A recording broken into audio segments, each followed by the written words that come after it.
आज का हमारा टॉपिक है एस्टिमेशन ऑफ हीमोग्लोबिन। हीमोग्लोबिन तो सब जानते हैं। अगर मैं उनका इंट्रोडक्शन बताती हूँ, haemoglobin is the major constituent of red cell cytoplasm. Means haemoglobin दो कंपाउंड से मिलकर बनता है, haem and globin. Haem part obviously iron part होता है एंड ग्लोबिन पार्ट जो होता है वो प्रोटीन का पार्ट होता है। तो एज अ सिंपल डेफिनेशन अगर मैं आपको बताऊं, तो haemoglobin is the protein molecule in red blood cells that carry oxygen from the lungs to the body tissues and it returns carbon dioxide from the tissues back to the lungs. जो भी body के अंदर tissues का जो blood rotate होता है, blood का जो सर्कुलेशन होता है, उसके अंदर जो गैसेस का एक्सचेंज होता है वो हीमोग्लोबिन करता है। हीमोग्लोबिन का जो ड्राई वेट अगर हम निकालें तो 90% ड्राई वेट उसका हीमोग्लोबिन होता है। हीमोग्लोबिन में दो चीज़ें होती हैं, हीम एंड ग्लोबिन, जो मैं आपको बता चुकी हूँ। अब हम इसकी बात करते हैं स्ट्रक्चर ऑफ हीमोग्लोबिन की। तो हीमोग्लोबिन के स्ट्रक्चर के अंदर टेट्रामर कंपाउंड होता है। ये 4 चेन से मिलके बना होता है, 4 कंपाउंड होते हैं इसके अंदर प्रोटीन के। तो 4 प्रोटीन मॉलिक्यूल्स जो आपस में जुड़े होते हैं, they are connected together.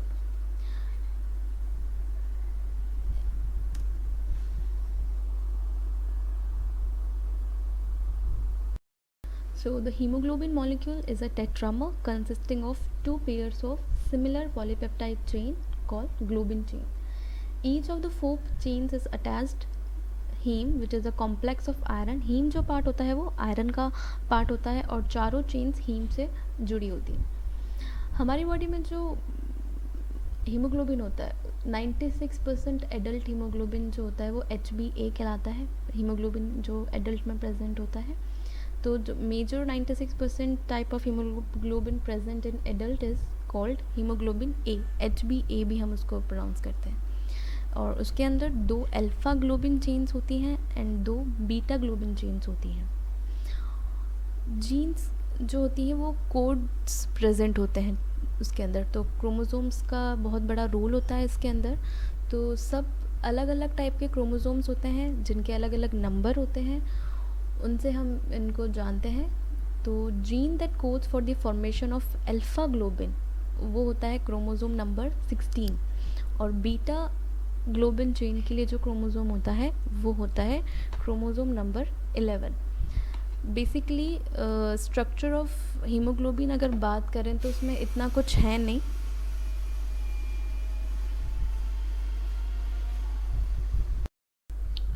Functions of haemoglobin की बात करते हैं तो हीमोग्लोबिन के वैसे तो बहुत सारे फंक्शंस होते हैं।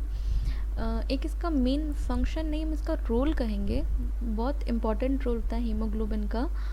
वो शेप जो होता है आरबीसी का उसको मेंटेन करके रखता है। Important role of maintaining the shape of red blood cell haemoglobin का सबसे इम्पॉर्टेंट रोल होता है। फंक्शन की बात करें तो जैसे मैंने आपको बताया था, heme has the ability to bind oxygen reversibly and carry it to the tissues। जो भी एक्सचेंज ऑफ गैसेस होती है, ऑक्सीजन का लाना और कार्बन डाइऑक्साइड का वापस से लेके जाना, वो हीमोग्लोबिन करता है। तो heme has the ability to bind oxygen reversibly and carry it to tissues। It also facilitates the exchange of carbon dioxide between the lungs and the tissues। तो टिश्यूज़ लेके जाता है ब्लड हीमोग्लोबिन, वहाँ पर वो हीमोग्लोबिन गैसेस का exchange करता है और फिर से टिश्यूज़ से लेके ब्लड लंग्स तक लेकर आता है। Thus hemoglobin function as the primary medium of exchange of oxygen and carbon dioxide। Now बात करते हैं estimation of haemoglobin in the laboratory. Estimation का ये मतलब होता है कि कैसे हम हीमोग्लोबिन को एस्टिमेट कर रहे हैं, कैसे हम मेजर कर रहे हैं। तो आजकल तो हीमोग्लोबिन का मेजरमेंट बहुत इजी हो गया है, मैनुअल चीज़ें ख़त्म हो चुकी हैं, ऑटोमेशन चल रहा है। तो सीबीसी मशीन्स होती हैं, सेल काउंटर होता है, वहाँ पे हीमोग्लोबिन का मेजरमेंट हम करते हैं इजीली सिंपल से प्रोसीजर्स के ऊपर। बट पहले जब सीबीसी काउंटर्स मशीन्स नहीं होती थी, सेल काउंटर्स नहीं होते थे, तो हम ये सब चीज़ें मैनुअली करते थे।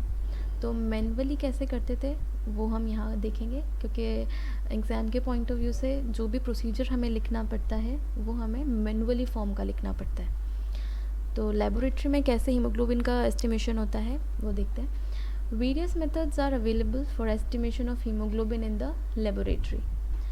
तो दो तरीके से एस्टिमेशन होता है।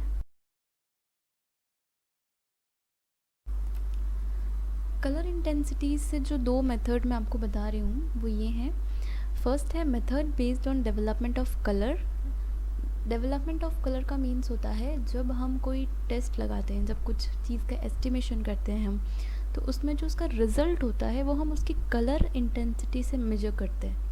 और कलर इंटेंसिटी से मेजर करने का मतलब होता है कोई ऐसा इक्विपमेंट, कुछ ऐसी मशीन जो सैंपल की, जो भी हमने प्रोसीजर करके सैंपल बनाया है, टेस्ट कर रहे हैं हम, उसका जो भी रिज़ल्ट होता है वो हम उसकी कलर की इंटेंसिटी से मेजर करते हैं। तो हम उसके लिए एक इक्विपमेंट होता है जिसका नाम, बहुत सारे होते हैं वैसे, बट बेसिकली जो काम में आते हैं वो होते हैं colorimeter, spectrophotometer.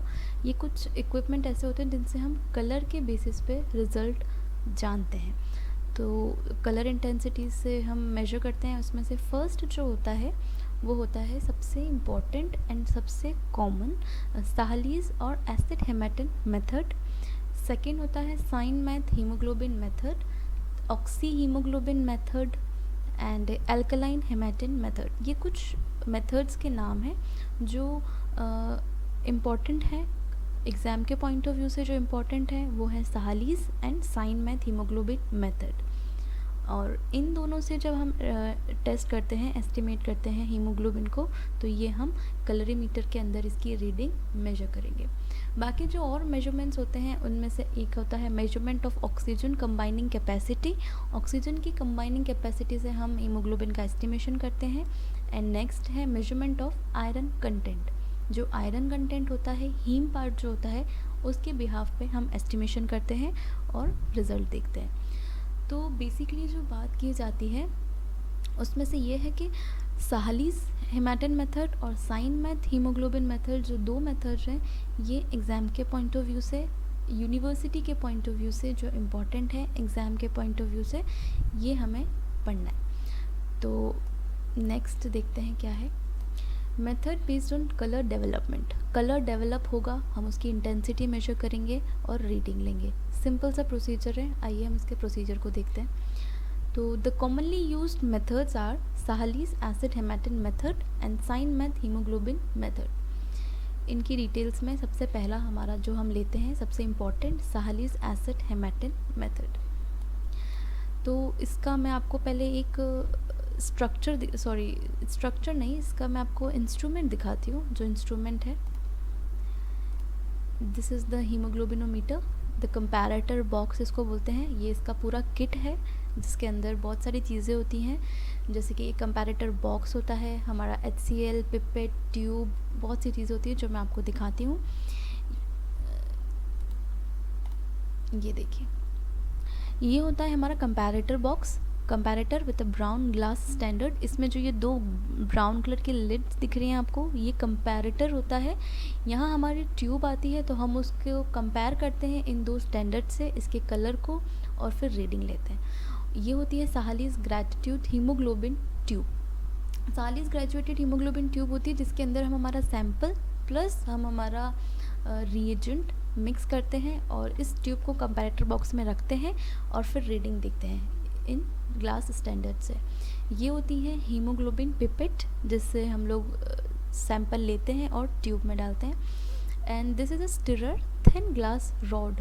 Stirrer is a glass rod जो हम साहलीज ग्रेजुएटेड हीमोग्लोबिन ट्यूब के अंदर डाल के रिएजेंट और सैंपल को मिक्स करते हैं, तो वो होती है स्टिरर। ये था आपका इंस्ट्रूमेंट जो हम साहलीज में काम में लेते हैं।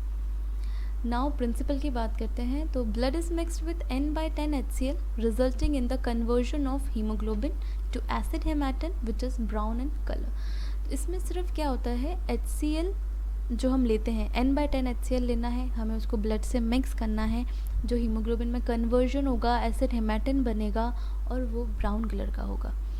Then the solution is diluted till its color matches with the brown colored glass of the comparator box and the concentration of hemoglobin is read directly। मैं आपको पूरा प्रोसीजर बताती हूँ क्या क्या होता है। इक्विपमेंट जो चाहिए होते हैं वो मैं आपको दिखा चुकी हूँ। एक कंपैरेटर बॉक्स था जिसमें 2 ग्लास स्टैंडर्ड थे, दोनों साइड में थे। हीमोग्लोबिन की पिपेट थी जिसमें मार्किंग होती है। नेक्स्ट उसमें था ट्यूब, उसमें हीमोग्लोबिन की वन साइडेड मार्क होती है ट्यूब में कि हमें कितना लेना है, मेजरमेंट के पॉइंट ऑफ व्यू से रखते हैं उसको। नेक्स्ट इज़ ग्लास रॉड, जो स्टिरर था उसको ग्लास रॉड भी कहा जाता है। एंड ड्रॉपर, जिसे हम डिस्टिल वाटर रिएजेंट के अंदर डालेंगे।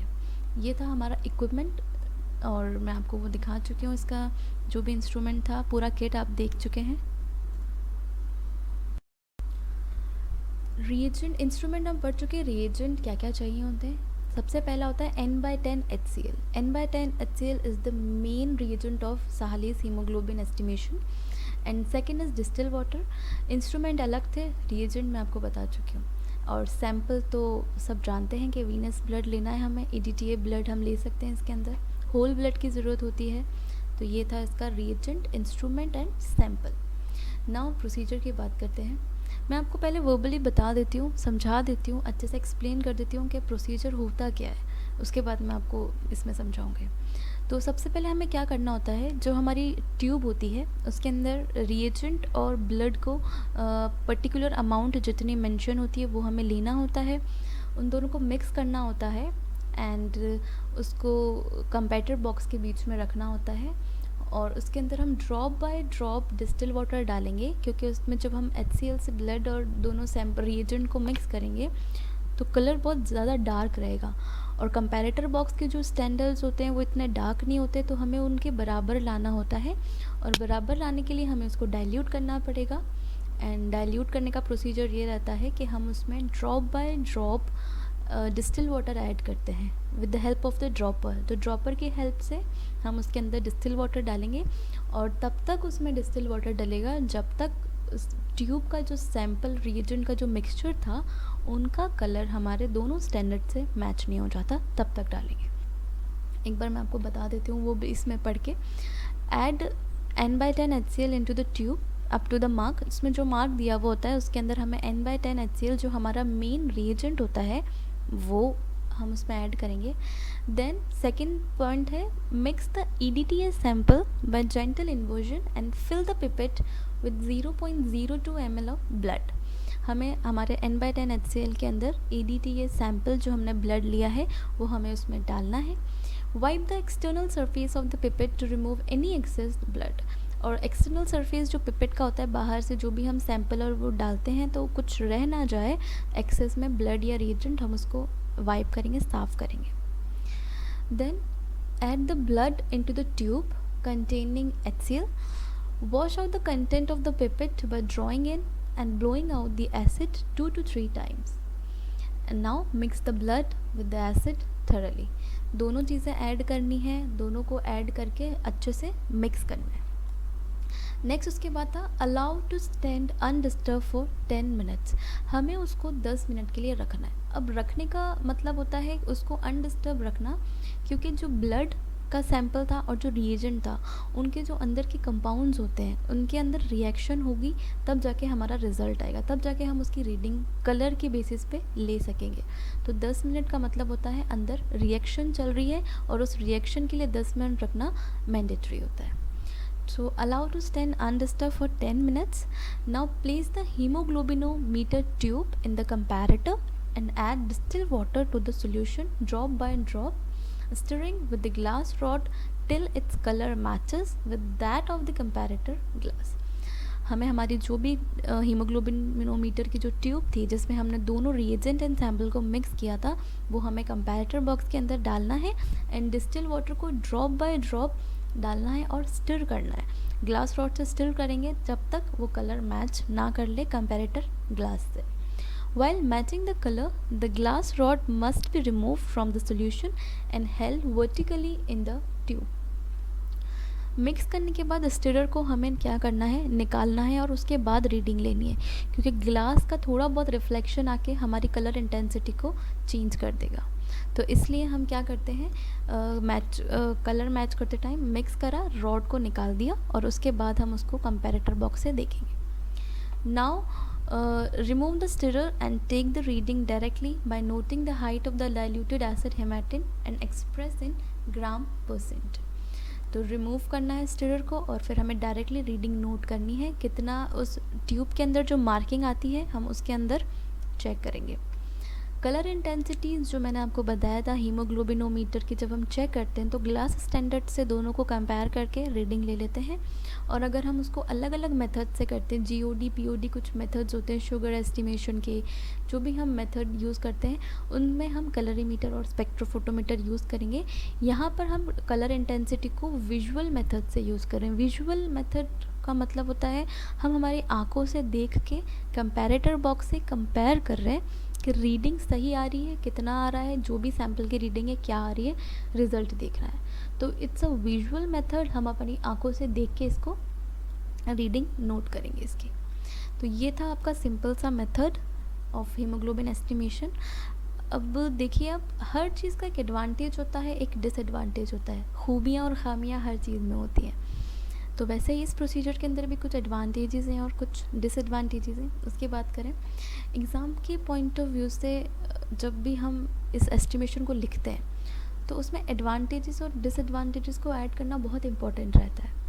तो सबसे पहला एडवांटेज था इसका, it is easy to perform. बहुत ईजी प्रोसीजर है, इसमें कुछ बहुत बड़ा काम नहीं करना है हमने।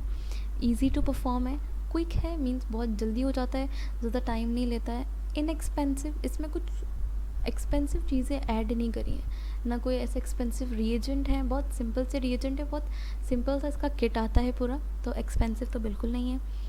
And can be used as a bed side procedure, easily कर सकते हैं। बेड साइड प्रोसीजर का मतलब यूँ नहीं कि बेडरूम में करना है, बट सिंपल सा हम इसको एक रूम के अंदर टेबल पे कर सकते हैं। And does not require technical expertise, इसमें कुछ हमें टेक्निकल एक्सपर्टीज़ की ज़रूरत नहीं पड़ती है। जो बहुत ऐसे एक्सपर्टीज़ होते हैं जो करें इसको आके, हम नॉर्मली इसको टेक्नीशियंस कर सकते हैं। अब बात करते हैं हम इसके डिसएडवांटेजेस की। डिसएडवांटेजेस इतने नहीं हैं, कम ही हैं। तो मैं आपको वो भी अगर मैं बताऊं, तो हम जब कोई चीज़ अपनी आंखों से देखते हैं तो सबकी विजुअल मेथड सबका डिफरेंट होता है। किसी की आई साइड वीक होती है, किसी की आई साइड अच्छी होती है, तो हम रिज़ल्ट भी उस अकॉर्डिंग हमें दिखता है, तो लेस एक्यूरेट होता है। अगर मुझे कोई चीज़ एकदम 9 पॉइंट पे दिख रही है तो किसी को वो 8 पे भी दिख सकती है, किसी को वो 10 पे भी दिख सकती है। तो सबकी इंटेंसिटी होती है जो विजुअल करने की, वो थोड़ी डिफरेंट होती है। तो ये एक्यूरेसी के मामले में थोड़ा सा ये लेस होता है। तो ये इसका डिसएडवांटेज होता है, क्योंकि ये मशीनरी वर्क नहीं हो रहा है, ये मैनुअल वर्क हो रहा है, हम अपनी हाथों से कर रहे हैं और अपनी आँखों से देख के इसका रिज़ल्ट बना रहे हैं। तो ये थोड़ा सा लेस एक्यूरेट हो सकता है। सेकेंड है, all haemoglobins are not converted to acid haematin and hence the value of hemoglobin obtained is less than the actual value। मैंने जब इसका प्रिंसिपल बताया था तो प्रिंसिपल में ये था कि इससे क्या होता है, हमारा जो हीमोग्लोबिन होता है वो कन्वर्ट होता है एसिड हेमेटिन के अंदर। तो जिस तरीके से हमने HbA लिया था, हीमोग्लोबिन एडल्ट का जो मैक्सिमम पाया जाता है, वैसे ही डिफरेंट डिफरेंट हीमोग्लोबिन्स होते हैं। तो उसमें हर हीमोग्लोबिन की अपनी एक ख़ासियत होती है। कुछ हीमोग्लोबिन कन्वर्ट अच्छे से हो जाते हैं एसिड हेमेटिन में और कुछ अच्छे से नहीं होते हैं। तो हमें जो वैल्यू मिलती है वो एक्चुअल वैल्यू से थोड़ी सी अप एंड डाउन हो जाती है। तो ये भी इसका एक डिसएडवांटेज ही मान सकते हैं। एंड नेक्स्ट है, the colour of acid haematin develop slowly. जब हम 10 मिनट के लिए, जब हमने बताया था कि 10 मिनट हमें रखना है और उसका रिएक्शन होने तक रखना है, तब तक वो रिएक्शन हो जाएगी। तो किसी किसी सॉल्यूशन में किसी किसी कलर हेमेटिन का जो होता है वो स्लोली डेवलप होता है। तो वो किसी के ब्लड में ऐसी बात होती है, किसी का रिएजेंट, कोई रिएजेंट पुराना होता है, कोई रिएजेंट डाइल्यूटेड होता है, जो भी चीज़ होती है। तो कलर डेवलप किसी भी चीज़ पे डिपेंड हो सकता है, स्लोली हो रहा है, किसी किसी में फास्ट हो जाता है। तो वो हर एक रिएजेंट और सैम्पल की बात होती है। तो ये था इसका डिसएडवांटेज। नेक्स्ट है इसका disadvantage, colour of acid haematin fades with time and dilution must be done exactly after 10 minutes when the colour development is maximum. तो 10 मिनट के बाद हमें इसका डेवलपमेंट देखना है। किसी किसी में जो एसिड हेमेटिन कलर होता है वो फेड हो जाता है, जब हम डाइल्यूशन करते हैं तो वो कलर उसका फेड हो जाता है। तो एग्जैक्टली हमें 10 मिनट के बाद हमारा रिज़ल्ट देखना है। ज़्यादा देर अगर हमने रिएक्शन होने के लिए रख दिया तो वो कलर ही उसका फेड हो जाएगा, तो रीडिंग गलत आ जाएगी हमारी। नेक्स्ट है, individual variation in matching of colour is seen. Individual variation in matching of colour is seen. So जैसे मैंने आपको बताया था, सबकी हर इंडिविजुअल का मैचिंग वेरिएशन अलग होता है। तो इसमें भी कलर जब डेवलप होगा तो हर इंसान अपनी नज़र से देखेगा, तो थोड़ा बहुत कलर ऊपर नीचे मैचिंग हम कम देख पाएंगे।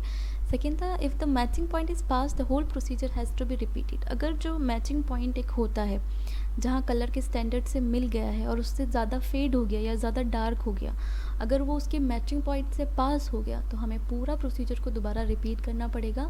फिर से वापस से स्टार्टिंग प्रोसीजर से मिक्स करके सैम्पल बनाना पड़ेगा, रिएजेंट मिक्स करना पड़ेगा और रीडिंग लेनी पड़ेगी।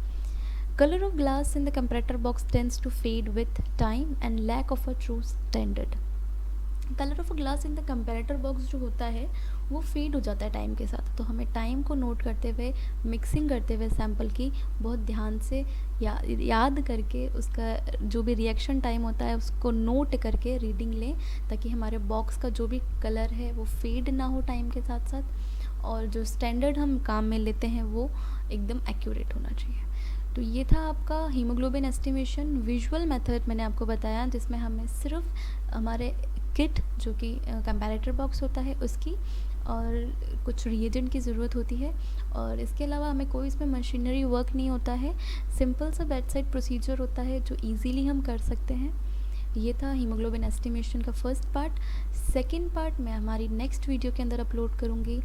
और स्टूडेंट्स, कुछ भी आपको डाउट है तो कॉलेज के जो ऑफिशियल व्हाट्सएप के ग्रुप्स हैं आप उसमें डाउट पूछ सकते हैं। So thank you.